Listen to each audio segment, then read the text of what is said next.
History tends to remember its monsters. Hitler, Stalin, Mussolini, their names are etched into history books and documentaries as cautionary tales of unchecked power. But what if I told you that beyond these infamous tyrants, there are others, just as brutal, just as bizarre, whose reigns were so extreme they border on unbelievable?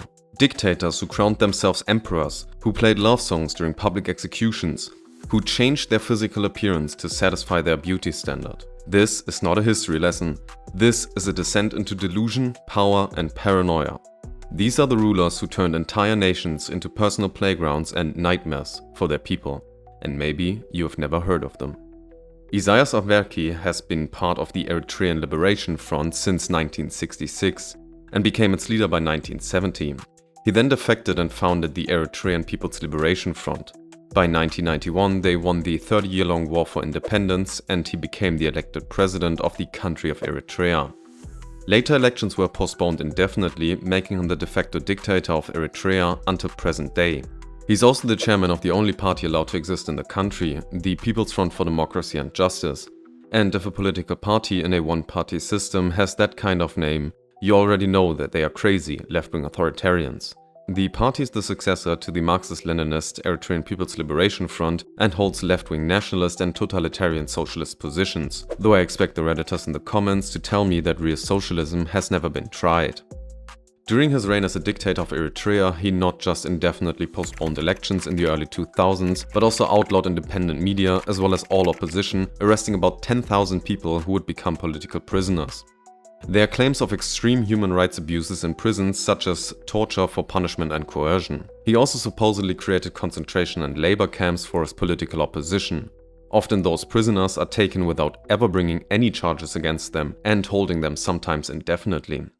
In the early 2000s, Eritrea created a census-based religious system, meaning that all religions except for a selected few ones were effectively outlawed. Those allowed religions are the Eritrean Orthodox Tawahedo Church, the Roman Catholic Church, the Eritrean Lutheran Church, and Sunni Islam.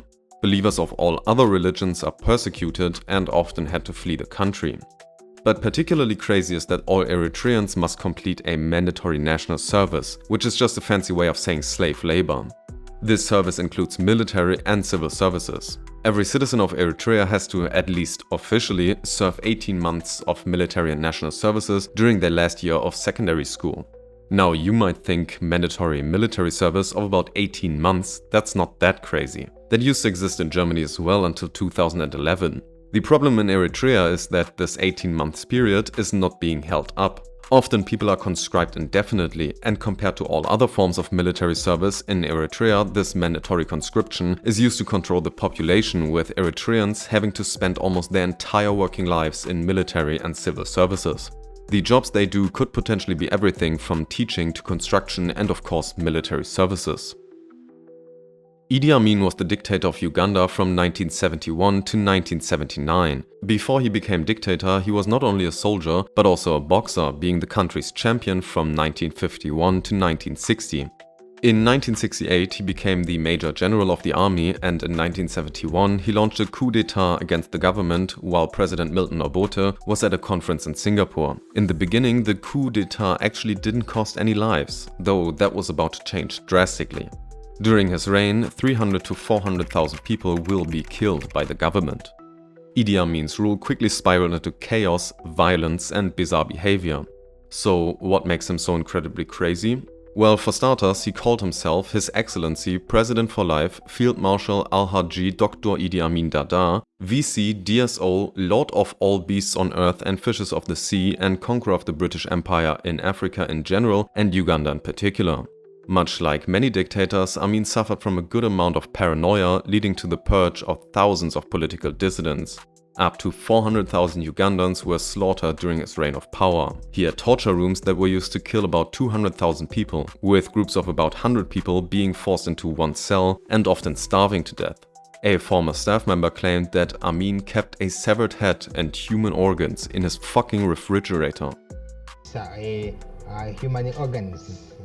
What kind of human organs? Just you find it some head for the people who have been killed, because if you are killed there, If he wants to, he can just say that I need the head for him. Then when they bring that head, he put it in the same fridge and keep it some time.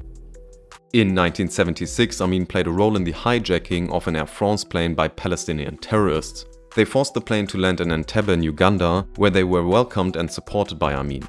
During the hijacking, Israeli hostages were separated from non-Israeli hostages. After Israeli forces were able to free the hostages during a raid, the Ugandan dictator was so furious about the operation in his own land that he brutally murdered the remaining hostage who was taken to a hospital in the capital. During Amin's time as a dictator, there were also really weird policies made in regards to foreign policy. One of those was the deportation of 60,000 Asians in 1972, which had a negative impact on the economy. He also claimed that he defeated the British Empire and that his army could invade Israel. Rafael Trujillo became the president of the Dominican Republic in 1930 and served for 8 years.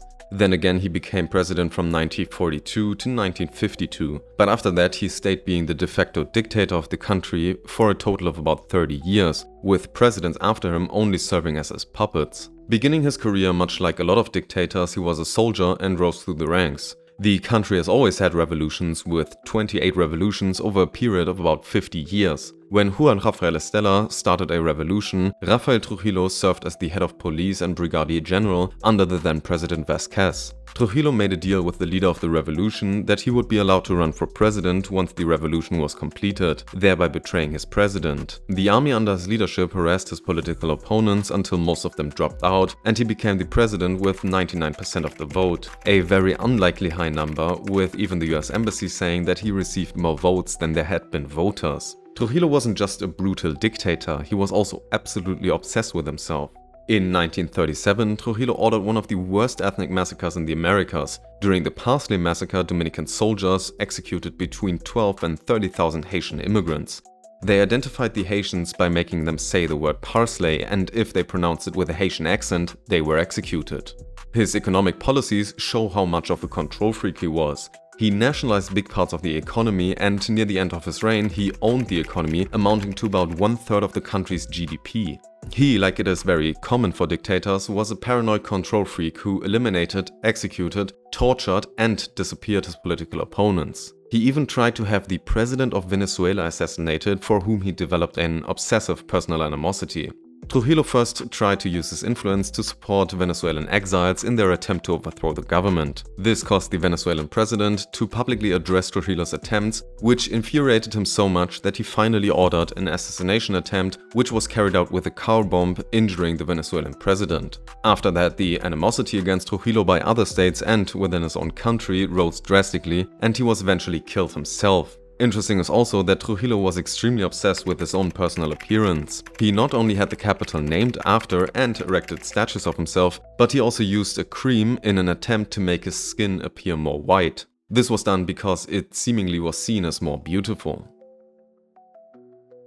Jean-Bédel Bokassa was born in 1921 in French Equatorial Africa, which is now the Central African Republic, and his early life was fucking terrible. He lost both of his parents at a very early age, with his father being executed by the French army and his mother dying shortly after. From that point on, he was orphaned and left on his own until he entered the military. He fought in the Second World War and the First Indochina War for the French colonial army.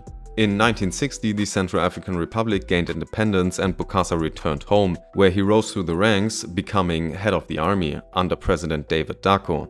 In 1966, he led a coup against Dacko, overthrowing the government and declaring himself president. But of course, if a coup leads to head of an army calling himself president, you know his reign will descend into madness. As simply being the president wasn't enough for Bokassa, he actually declared himself emperor in 1977. He also renamed the country the Central African Empire and staged an insane coronation that was supposed to be modeled after Napoleon's, where he placed a golden crown on his own head. The whole thing cost 20 million, which amounts to about 1/3 of the country's annual budget. He built himself a golden throne that cost 2.5 million alone, all while his country was suffering from starvation. Bokassa's rule was also extremely bloody. He allegedly beat and tortured prisoners personally, and his military police executed thousands. One of the worst massacres was in 1979, when he ordered 100 school children to be executed for protesting against mandatory school uniforms, which just so happened to be produced by a company owned by himself. Investigators later found human remains in his own palace. His delusion of grandeur went further than just seeing himself as the modern-day Napoleon. He also thought of himself as the 13th apostle, expected people to bow for him, and made school children wear buttons with his face on them. Bokassa's sexual appetite was just as unhinged as his rule. He gathered a harem of wives around him with at least 17 of them and over 50 children. He would force women into marriage and would punish their families if they refused. Francisco Macías Nguema was born in 1924 in Spanish Guinea, which is now Equatorial Guinea. He grew up in extreme poverty under Spanish colonial rule and received little to no formal education. Despite that, he still accomplished to become a mayor under Spanish rule. From that position he entered politics and quickly rose through the ranks. Equatorial Guinea gained independence in 1968 and Macías ran for president. The elections were rigged and his followers and those he commanded used intimidation to pressure voters, ultimately giving him the victory. He promised stability and progress, but his rule quickly descended into paranoia, mass killings, and pure insanity. In the beginning of his rule, he made nationalist promises of independence from outside influence and progress for his people. Pretty soon, though, his rhetoric changed towards Marxist ideology and he started to model his policies after that of the Soviet Union, which is, if you paid attention in history, a bad idea. All of the existing parties were forcefully absorbed into a one-party system and he gathered control of the different ministries. The constitution was suppressed and citizens were deprived of their right to vote. Christians were persecuted, most of them had to flee the country and at least 300 of them were executed by order of the president. Nguema purged the government, killing members of the previous government, high-ranking officials of his own government, National Assembly members, council members, civil servants, army and police officials, as well as businessmen, students, farmers and traditional chiefs. After that, his reign of terror focused on the Bubi tribe, which was an ethnic minority. This had a negative impact on the economy since they employed Nigerian contract workers. Friction between the members of the Bubi tribe and the Nigerian workers on the one side and the government on the other side often led to violence. This violence ended with many Nigerian workers being killed by the government.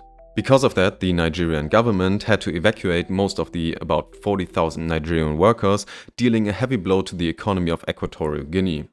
Nguema's paranoia also led him to institute really weird policies like the execution of people wearing glasses. He also banned the word intellectual, he banned fishing, and commercial ships were frequently shot at, believing that there were fleeing people on them. Entire villages were destroyed just to eliminate suspected dissidents. But the most insane mass execution had to be in 1969, when 186 supposed conspirators were executed in the National Football Stadium in the capital while music was played through the speakers. During the Cold War, he also aligned himself with the Eastern Bloc. He gained military support from Russia, China and North Korea. Private commercial activity was suppressed and by the end of his rule, due to his policies and political oppression, a total of 200,000 people, or about 47% of the country, had to flee. Macías is also considered to have been mentally ill. He frequently used a drug which was a hallucinogenic derivative of cannabis when conducting state business. Some familiar with him as a person, such as a former ambassador, consider him to be psychopathic, probably stemming from childhood trauma. Opposition leaders have also accused him of cannibalism, specifically because they thought it would give him powers. He cultivated a cult of personality, calling himself Unique Miracle Grandmaster of Education, Science and Culture, and had an island named after himself. Catholic priests were ordered to thank him before Mass and pictures were placed throughout the churches. And his photo in the capital was titled, "God created Equatorial Guinea, thanks to Macías." That's it guys. Thanks for watching, and if you enjoyed this video, consider subscribing for more. Let me know if you've ever heard of any of these crazy dictators and which one do you think was the most brutal one.